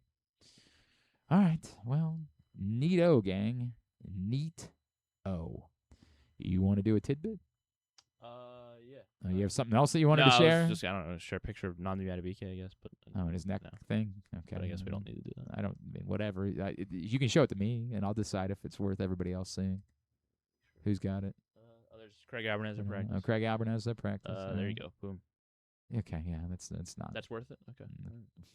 That's not what I said. You said okay. I said that's not. You said oh. I started by saying you said that, oh, but then I followed. I said that's not. Courtesy of Cordell Woodley. Thanks, Cordell. What are we doing? All right. We're doing a show. Oh, did you see how the Whipsnakes lost this weekend? Yeah, and so they did not bitch. score in the third quarter. And No, that's not. They had the ball with like 20 seconds left in a tie game and somehow lost. Turned it over, lost on an overturned, looked like a pipe. Turns out it was off the camera inside the goal. Oh, my gosh. Brutal loss for the Whipsnakes. It's not fair. You still have to do that. Oh, what are we doing? We're What are we doing? What happened to you? We're 500. Do you know there was a national free throw shooting championship in Baltimore this week? I learned that this weekend. No. That's mildly interesting. Could have won. I think Cam Spencer is part of it somehow. Like, not like participating. I think he's... But NBA pro guys aren't allowed to play. I don't really know. It's apparently like a video game convention. It's the weirdest thing I've ever... There's like a video game convention happening at the convention center. And as part of the video game convention, they're doing the National Free Throw Shooting Championship. 2026, baby. That's the deal. We never talked about Ben McDonald and how he doesn't use bathed shampoo. himself. Yeah, it's the least surprising thing I've ever heard in my life.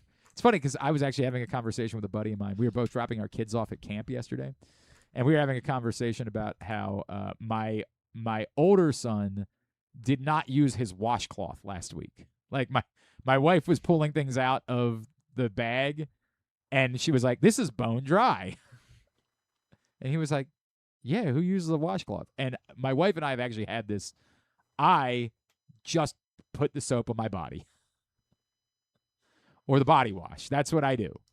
And then people like judge me. My wife, when we first started dating, was like, she would spend the night, right? She'd be like, "You don't even have a loofah." I'd be like, "Yeah, I just put the soap on. It's all good, man." And clearly that's the strategy for my 11-year-old. My 9-year-old is very much a washcloth man. Okay. But the 11-year-old, so I don't feel any, you want to judge me? Judge me all you want. I don't care. Like, we're married. I also don't use a cloth. And my wife can't be bothered, but we're married. Like, we've touched each other's parts. Like, there's just no, you cannot be bothered by the fact that the soap touches my body and touches your body. There's no way. That's what it is, man. I don't not bothered by that. Ben McDonald going with soap instead of shampoo, weird. But, bar soap. But also kind of Ben McDonald to me. Like, that seems about right, man. I don't know. Seems about right.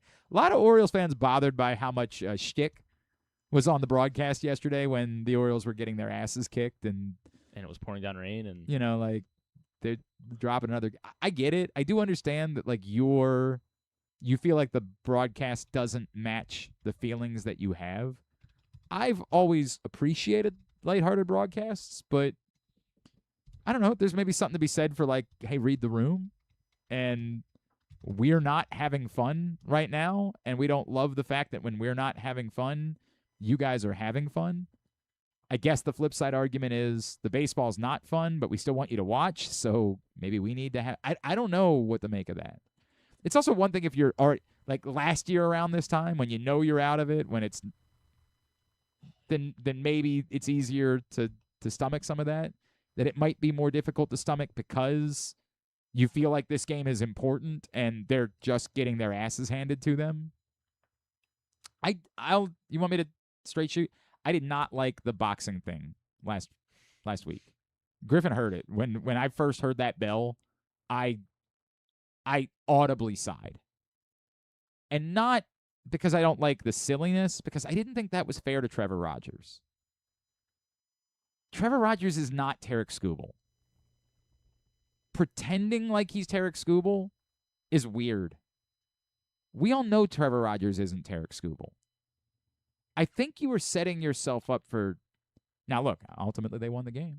They went 12 rounds. I don't know. Yeah, right. But I didn't like that because it took what we all knew, which is this is an interesting pitching matchup between two guys that might be on the market. One obviously was making his final start definitively, and then tried to turn it into something else, like a heavyweight showdown, and that's not fair. It sets up a scenario by which Trevor Rogers didn't live up to that, and so he failed. Now, I get it. Trevor Rogers' job that day was to go try to beat Tarek Skubal, but I don't know. I didn't like that framing. I didn't think that was. I was kind of surprised they did it, frankly. I didn't think that was fair to Trevor Rogers to present it that way, as we expect you to go blow for blow with Tarek Skubal. That's just not who Trevor Rogers is. He's good, but he ain't Tarek Skubal. So I didn't like that. Like if it was, if it was the year you had Corbin Burns and it was Corbin Burns versus Tarek Skubal, then I probably wouldn't feel this. I probably wouldn't be bothered by it. But that was. I guess I don't know. I mean, I thought it was corny, I guess, but like I wasn't overly bothered. Like it just felt like they were just kind of trying to build up their guy, I guess. Yeah, but I don't think that's like I don't think being Trevor Rogers can beat Tarek Skubal. He can beat Tarek Skubal, absolutely. But I don't creating an unrealistic expectation where you're trying to make Trevor Rogers on par with Tarek Skubal. That's not real. And maybe it also bothers me because it reminds me of you needed to go get that guy and you didn't, and you tried to suggest, well, but look at the guys we have. Okay, I mean, I think that adds to it for me. Like, I guess I just didn't think it was that deep. It's not, but it is like a sensitivity thing for me where I'm like, is this what we're doing? Really? All right. Anyway, go ahead, Tidbit. Okay. We'll do. It was one I wanted to get to last week, but there kept being like interesting things happening with the Orioles. So Jeff Kent went into the Hall of Fame, and I know that you're one of the ones that don't want him in the Hall of Fame. No. You created something else. Jeff Kent can be in the Hall of Fame if you let the players that are dramatically better than Jeff Kent in the Hall of Fame. He is one of 20 players in MLB history. You're not going to try to get me to name all 20. You can and you should. Jesus. 375 home runs, 2,400 hits, 1,500 RBI, and a 290 career batting average. Holy hell. This is so much. 20 of the greatest players of all time. Jeff Kent's one of them. So I need 19. I don't need 20. I need 19. Thanks. Albert Pujols. Albert Pujols is on this list. 296 batting average for Albert Pujols. I'm trying to think of what is the most important qualifier here. I don't know. They're all baseball stats, yeah. Let's try Hank Aaron. Hank Aaron is on that list. He cleared it by. He cleared each one pretty easily. 305 lifetime batting average. Let's try Stan Musial. Stan Musial on the list. I'm trying to think of guys that hit home runs but were also good hitters. Man. Willie Mays. Willie Mays on that list.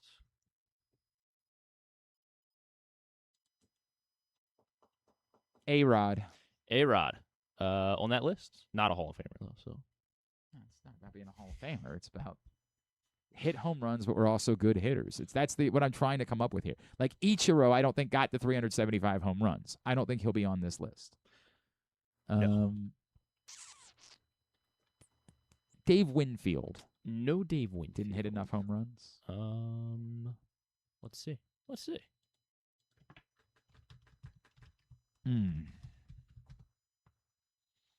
This is tough, man. How about Winfield had the homers. Maybe it was the batting average. That'd be really surprising. He was a hell of a hitter. 283, yeah. Looking for guys that hit 290 in their lifetime. How about Babe Ruth? Babe Ruth is on this list. Okay. 342 lifetime batting average. How about Ted Williams? Ted Williams is on this list as well. 344 lifetime average. Mickey Mantle. Mickey Mantle, yes, he's on the list. 375 home runs, 2,400 hits. Frank Robinson, sorry. Oh, yes. Sorry, yeah. 2,400 hits, 1,500 RBI, 290 lifetime batting average. Yes, 10 remaining. I'm guessing there's some old-timey players on this list. There's a couple. Oh, Christ. Mel Ott. Mel Ott is on the list. Tris Speaker. No Tris Speaker. Cap Anson. No Cap. Nap LaJoy. I think you're going a little too far back. Eddie Matthews. No, not Eddie Matthews. Rocky Calavito. No. Jimmy Fox. Jimmy Fox. And those would be everybody else's. Al Kaline. Al Kaline. Fox, you got K-Line. That would be... I don't think he hit... there's one more old-timey guy. Barry Bonds. Barry Bonds? Did he really hit 290? He hit 298. God damn, he was good. And he finished... Put Jeff Kent in the Hall of Fame, 65 hits under 3,000, sorry. And he was 4 RBI short of 2,000 RBI. Man. How about Rafael Palmeiro? No Rafi. No Rafi. There How about are no Orioles? How about Frank? How about Frank Robinson. Frank Thomas? Frank Thomas is on the list. So Frank Robinson, but no other Orioles. What about Bagwell?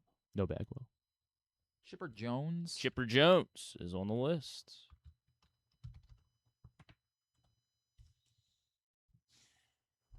Gary Sheffield? Gary Sheffield meets all these qualifiers. 292 batting average. I didn't know if he... Over I knew he was a 500 hitter, but I homers, didn't know if yeah. he was at 290. 290 is incredible. Bagwell was... So I'm only missing 3. Bagwell didn't have the hits. Only Okay. 2,300 hits for Bagwell. How about Correct. Vladimir Guerrero? No Vlad. How about... Missing... All right, help me get there. One It's more old-timey 1251. guy from the 30s. 20s and 30s. Like all that. You named one of his teammates. Cobb. No. Hornsby. No. Wagner. No. Calavito. No. He was a... Lou Gehrig. Lou Gehrig, yes. There you go. And then the other two... Are these the only two? Modern. Both have played on this side of 2000. Both have played on this side of 2000. Most of their career. Well, almost all. One of them all their career. And then One of them all there. Derek Jeter? Not Jeter. Yeah, he didn't have the home runs.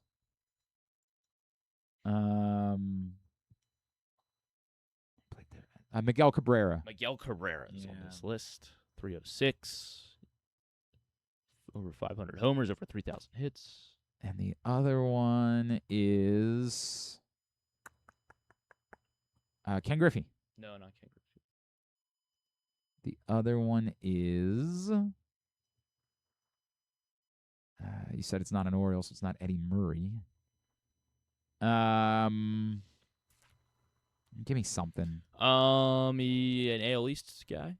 AL East guy. Among a couple other teams, but... Among a couple other teams. But I feel like we most know him. Okay, he played... Yeah, I mean, he won a World Series with the AL East team. He won a World Series with the AL East team.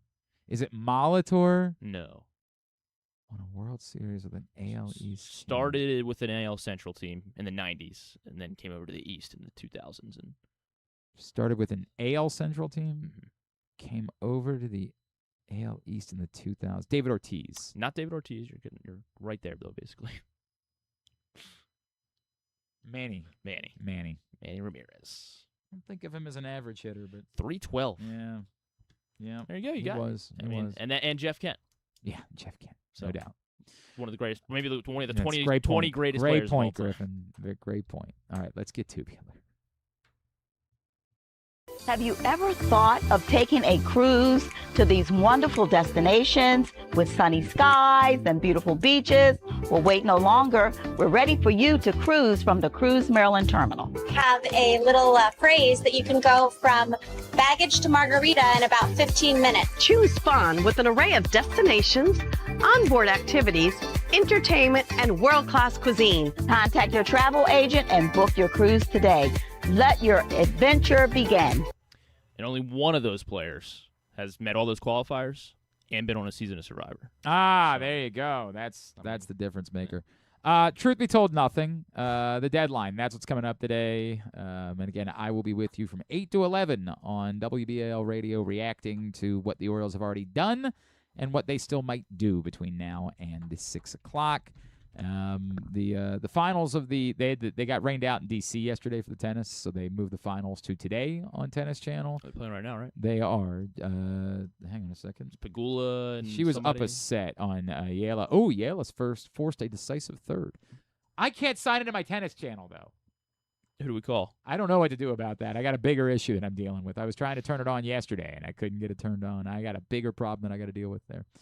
And then the men's final is this afternoon, and that is Fritz and Hodar.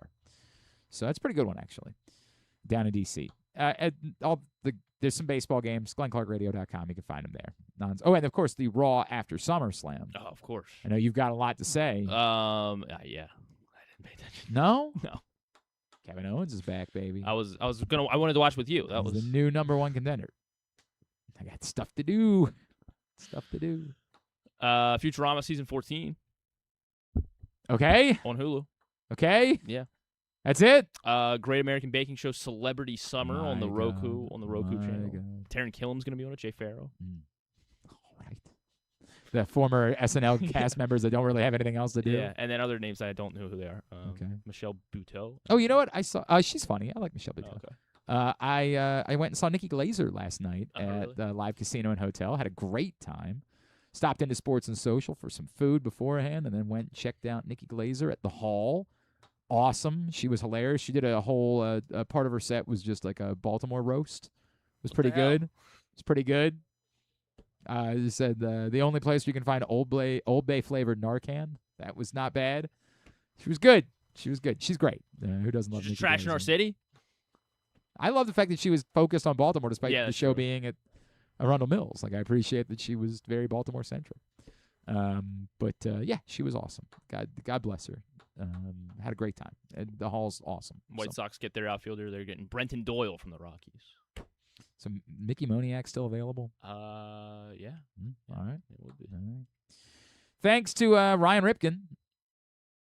We'll get that up in the greatest hits section of the. Fallon is the only one working this week. He's going to have Callum Turner, Chance the Rapper, and Sonny Sandler tonight. Sure. Tab at GlennClarkRadio.com. You're in? No. Oh, no? No. I don't dislike Chance the Rapper at all. He's good. What about Sonny Sandler? You love No. Adam Sandler's daughter? No. No? Going to be a no. But you're a big Callum Turner guy. I don't even know who Callum Turner is. He's going to be the guy in that Imagine. There's one night only where single you can people have can sex. Yeah, I did. It looks like a fairly decent rom-com. Does it? I mean, I I guess in that sense, the you're premise right. is stupid, but like the rom-comminess looks interesting. No, it's gonna be another no for me, dog. Did not get to see Spider-Man this weekend. Ran out of time because went to the Orioles, went to Banana Ball, and went to Nikki Glazer. So, and the kids went back. Real to camp. Spider-Man fan with a.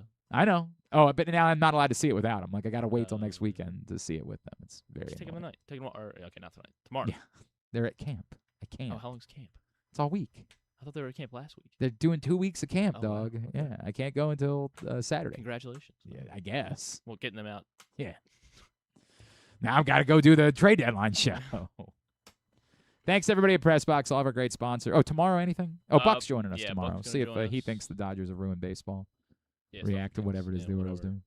Talk about Adley's new team. Right.